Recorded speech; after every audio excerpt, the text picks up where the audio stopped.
Hey, and welcome back to another episode. Have you ever wondered why some people turn their dreams into reality while others stay stuck in the what if stage? It all comes down to two key principles: decisiveness and persistence. Without them, even the clearest vision remains just a dream.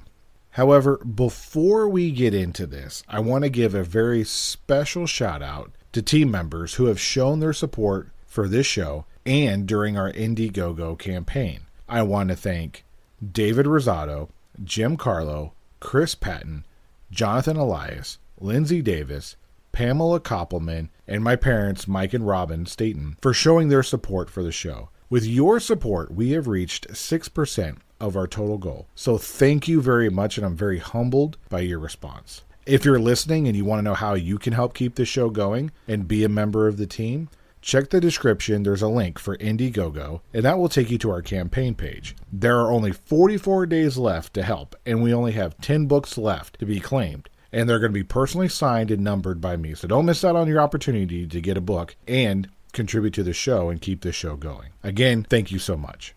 Now, last time we talked about specialized knowledge, imagination, and organized planning. We talked about how learning the right skills, thinking creatively, and crafting a solid plan are essential for success. But knowledge and planning mean nothing without action. And that's where we talk about today's principles of decision and persistence. But why do these principles matter? Well, successful people decide quickly and stick to their path despite obstacles. If you've been struggling moving forward with your vision, today's episode is for you. This is Tim Staten with Tim Stating the Obvious. What is this podcast about? It's simple. You are entitled to great leadership everywhere you go, whether it's to church, whether it's to work, whether it's at your house. You are entitled to great leadership. And so in this podcast, we take leadership principles and theories and turn them into everyday, relatable, and usable advice. And a quick disclaimer, this show, process, or service by trademark manufacturer, or otherwise does not necessarily constitute an implied endorsement of anyone that I am employed by or favors them in representation. The views are expressed here in my show are my own expressed and do not necessarily state or reflect those of any employer. There is power in being able to make a decision. And Napoleon Hill says the mastery of procrastination was the 7th step towards riches. Meaning the procrastination of everybody else and the procrastination of everyone slowing down to make a choice or decision is what helps you, who can make decisions, who can be decisive, get richer quicker. But when it comes to making a vision, there is a clear distinction and being able to make a decision versus a choice. So what's the difference between a decision and a choice? Well, a decision gets rid of any other avenue.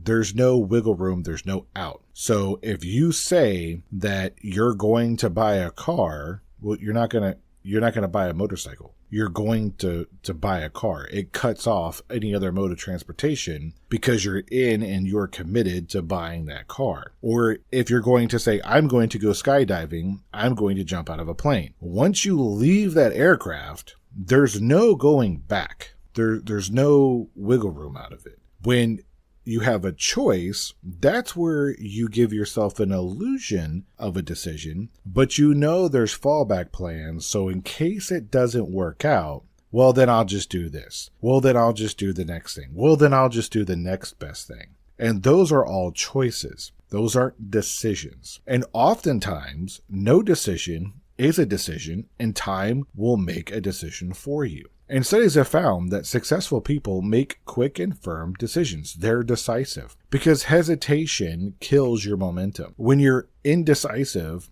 that leads to self-doubt, wasted time, and lost opportunities. I want you to think for a second how many times you lost an opportunity because you didn't decide quick enough to do something. How much time did you actually waste thinking about doing something before you actually did it? And then as you're thinking about doing the things that you're doing, you come up with all these other options and all these other things on why you can't do the thing that you say you're trying to do. If you just decide right up front, I'm going to do this, cut off every other avenue of approach. I am going to do this. I got no other way. I must get this done. You're going to be more successful. And when we're decisive in our decision making, when it comes towards our vision, every step towards your goal requires you to make a choice. It requires you to make a decision. And the faster you make that decision, the faster you turn your idea into an action. At the end of the day, our vision gets us into action to get us the things that we're trying to get after or do. Whether it's building a Fortune 500 company, or buying a house, or having, going to college or getting a degree, every vision has to have an action that goes along with it. And so I want to offer up a couple strategies that we can use to be able to make better decisions, right? So you got to set your clear criteria. If a decision aligns with your vision and values, say, yep, I'm going to do this. And I'm reminded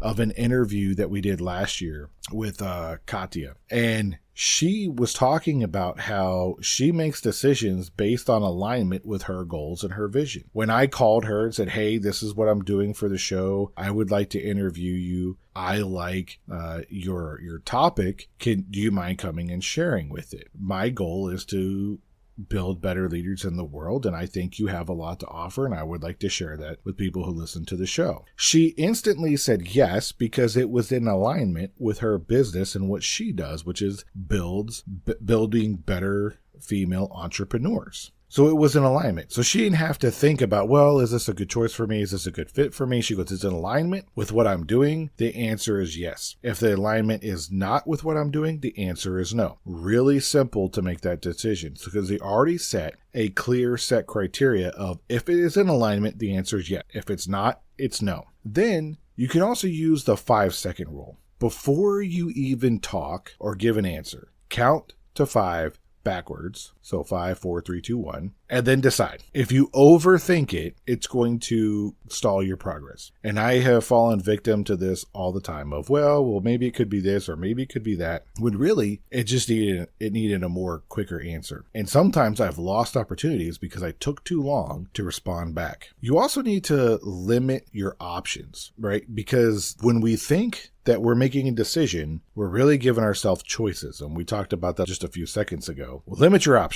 If you have too many choices, then you come up to like choice paralysis. You need to be able to simplify your choices and simplify your path. How many times have you gone up to a restaurant and, you look at the menu and there's like 1,001 things at the menu and you're like, I have no idea what I want to order. There's just so much to choose from, so much to look at. And if you're like me, you look through the whole menu and then you just order what you're used to ordering because you know that's good, and you don't want to try anything else because you're like, well, if I try something else, I'm going to get disappointed because there's too many options. You need to simplify your choices. Some of the best restaurants out there and the best quick serve and fast food restaurants have the fewest options, because you go up there. If I go to a burger joint, Five Guys is a great example of this. If you go to Five Guys, you can only get a couple of things: fries and burgers and a couple of different types of burgers, and that's it. You're not getting anything else. So it's like, oh, I came here because I want a burger and I want a cheeseburger and I want some fries and a drink. Cool. $100, you're out the door and you got what you want. They help to limit your paralysis of decision making, and then they can cook the burgers and give you a bigger time. But the same is true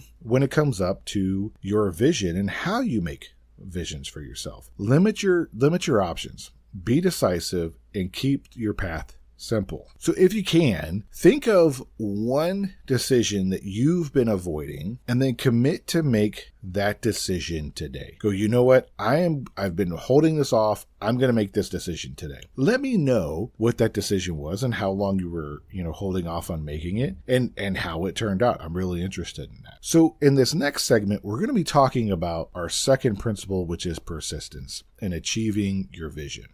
So there is no substitute for persistence. And I've talked about the difference between motivation and discipline before, and persistence goes in with discipline. You have to be able to stick to it. You have to have that grit, right? And no major success happens without setbacks. You're going to fail. It's just inevitable. No matter how many times you try at something, you're going to make mistakes, you're going to fail, and you're going to fall down, and you're going to get back up. But it's how quickly that you can overcome that and get not discouraged from what you're going to achieve. I'm reminded of Jerry Falwell. He would always say that your level of greatness is determined by what discourages you the most. And that really resonates with me, because if you get discouraged and you lose your persistence to move forward, then you're not going to be successful. You're going to let the obstacle win. But if you keep going, you're going to overcome the obstacles, and you're starting from a better place than you did before. Even when Henry Ford said, well, if you fail, you get a chance to start over again, but start over again with the perspective of better knowledge than when you had started before. So you're incrementally inching forward towards the end zone, towards the goal, towards your vision. And when we think about persistence, I want you to think about 4 key assets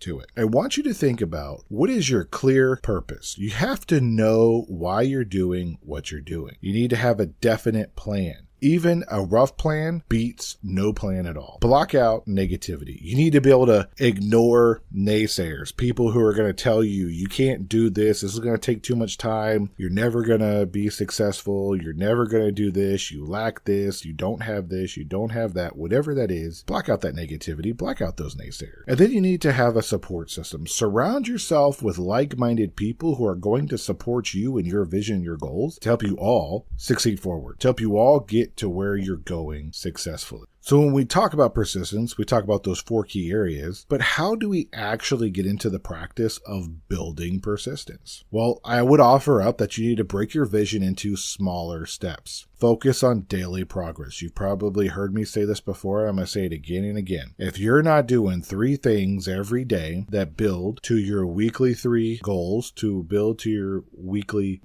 3 monthly goals, that build to your 3 quarterly goals, which then build to your 3 yearly goals, you're never going to get those incremental steps in, and you're never going to see that success because you're not inching forward. So break your vision down into smaller steps. You need to find accountability partners. Who is going to check in on you and help you stay committed to your goals? If you say, hey, my goal and my vision is to be more fit and more healthy by next year, who are you sharing that with? And so they can tell you, hey, I saw you at the McDonald's the other day, or I saw you at this other place the other day. You said you wanted to lose weight. I'm not here to bash you, but I'm trying to help you out. Hey, or you said you wanted to get this thing done and start your business off of the ground. Did you file for your LLC yet? Did you file for that certification? Did you file for that permit? Hey, you said that you wanted to get this degree. Did you enroll in school yet? Did you take this test that helps you get into school? It's not to be called out on the things that you're not doing, but it's to raise awareness to the things that you're not doing because you lack the discipline to do it and the motivation to do it. Those people help get you there by having your accountability partners. And I'll be honest, a lot of people don't want accountability because it's hard. It's hard to hear about yourself from other people. And then the last thing that we need to do is we need to revisit your why daily. Motivation will fade, but your commitment and your discipline is what lasts and keep you going. And I'm reminded of J.K. Rowling when it comes to the Harry Potter series. She was rejected 12 times and she kept going. And eventually she broke through, and now it's $1 billion franchise. Can you imagine what the world would be today if that author gave up and said, oh, you know what? It's too hard. I'm just not going to be persistent enough to get through it. She would have lost out on $1 billion franchise. So it could get discouraging, but just know that day is going to come where you're going to break through. And if you could, think of a time where you quit too soon, and then think about what happened and what was the outcome. And then think about what you could have done if you had pushed through it and what would that outcome could have been. So just pick one and think about it and have that kind of sting a little bit as you apply that to your current vision, because now you're relying upon a past or previous experience that you said you were going to do something and then you just didn't do it and somebody else succeeded at it. And that could have been you. That could have been you succeeding at it. But because you quit a little bit too early, because you didn't push through, you missed out. Think about that in your current situation today as you think about persistence. But how does decision and persistence work together? Well, decision gets you started. Decision gets you moving. Persistence keeps you going through it, even when the times get hard, even when you feel the doubt creep in, right? And so think about all the other great role models out there that show us how decisiveness and persistence go hand in hand. So Steve Jobs at Apple, right? They made bold decisions about the iPhone, failed numerous times to make it work, then finally got it to work. The redesign of the MacBook failed miserably several times, but then all of a sudden it became a huge product. And because they persisted through the failures, learning from each setback, they've able to be the different brand of the technology world, of the home computing, of the thinkers and the creativity people in the world. When you think about Apple, you think about, oh, this is the creative type. When you think about PC, oh, that's the business type. And that's because they've pushed through their persistence and the boundaries. So when we take a personal reflection on this, think about something on a decision that you need to make. We already talked about how we were making a decision that we were putting off. Think about that. What is a decision that you need to make? And then where do you need to apply more persistence in your life to keep it going? And what are those principles of persistence that you need to apply that maybe you just didn't think about that could help you push through it? So I'm going to end with this in mind. I want to end with this. Decision moves you forward. Persistence keeps you in the game. Success is built on bold choices and relentless effort. Your vision won't achieve itself. It needs you to make decisions and for you to refuse to quit. So in the next episode, we're going to be talking about what the mastermind group is and why we need to surround ourselves with people who can help us or break us in success. If you feel like sharing a decisive and persistent story that was a great win, tag us in your post of Tim Stating the Obvious and talk about that, or go to any of our social media websites and tag us there. As always, thank you for stopping by and checking out this episode and listening to it. I really hope that you enjoyed it. Before we go, I'd like to ask a favor of you if I could. If you could please share this episode with one or two people who you think might like this topic. If you haven't followed or subscribed on the platform that you're listening to, and hit all the bells and icons and all the whistles so that you know that when we post another episode, you'll be alerted, please go ahead and do all that before you go. If you got some value out of this episode, please leave a review or a comment so we can help spread the show to other people who might be interested in the topics that we've talked about here today, but may not have found our show yet. Again, thanks for stopping by. I'm Tim Staten, Stating the Obvious.